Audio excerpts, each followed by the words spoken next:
New research showing how the Trump administration's immigration enforcement raids are impacting local businesses. Owners in the greater Los Angeles area are reporting substantial revenue losses and decreased foot traffic. Elianne Rodriguez is the director and co-founder of the Los Angeles Economic Equity Accelerator and Fellowship. And George Valenzuela Felix is the leader of this research project. They're both here this morning to talk about the greater impact that this could have on California. Good morning, guys. Good morning. Yeah, thank you so much for joining us. Elianne, let's start with you.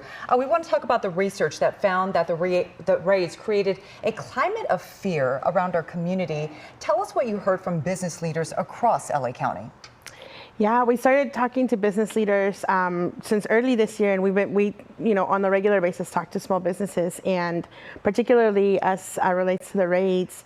There's been a decline in revenue. There's been a decline in customers.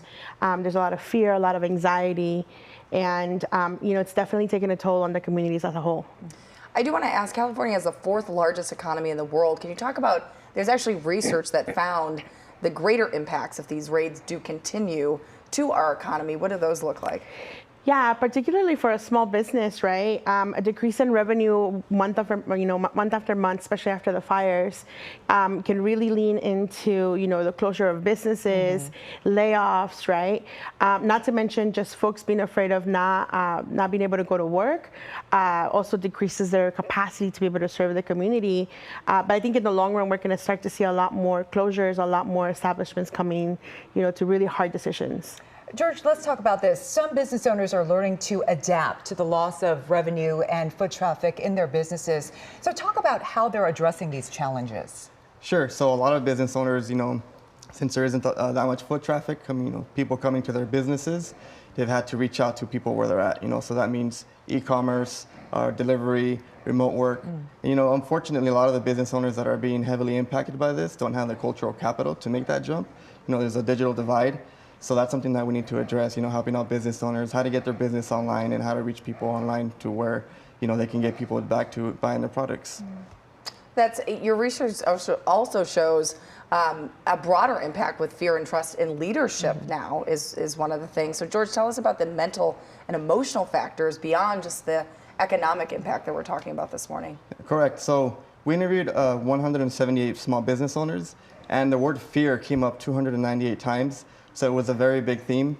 74% of the people that we interviewed did mention impacts to their mental health and to the mental health of their community. So, it really is a shame that we have to keep framing this in an economic sense, but really people are just afraid to go outside. They're afraid to participate in their community and do what they normally would be doing. And, that by itself should be reason enough to be alarmed by everything that's happening. Why do you think more people aren't speaking about that piece of it? Well, like I said, we do have to keep framing this in an economic sense, right? But mental health and emotional health is going to have big, large downstream impacts on people. Anybody who's ever experienced anxiety or depression knows that it really sucks and has an impact on everything that you do. So the closures and the economic impacts are really big, and the numbers are something that's worth talking about. But people are also not going to the clinic. People are not going to go to reach out to the resources that they need to address the emotional and mental health impacts that they're experiencing because. As we all know, the Medicaid records have been released to ICE. So people are afraid to go see the doctor because they don't want their information to be released.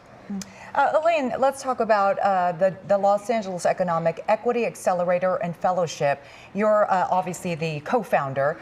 What is it doing to help these small businesses? And my second question is, what can our local leaders do to help in this crisis? Yeah, absolutely. So the number one thing we're doing is we're listening deep. And we're listening with curiosity and with, a sense of empathy, right? What are the resources that the businesses need? How can we support them? As George mentioned, helping them transition into the digital space, right? Helping them think through what are the different strategies and things that they can do to overcome this particular moment in time, this economic downturn, right? I think more than anything, when we talk to all of our leaders, and I want to just really highlight like all of our supervisors for doing their part in both advocating for the businesses.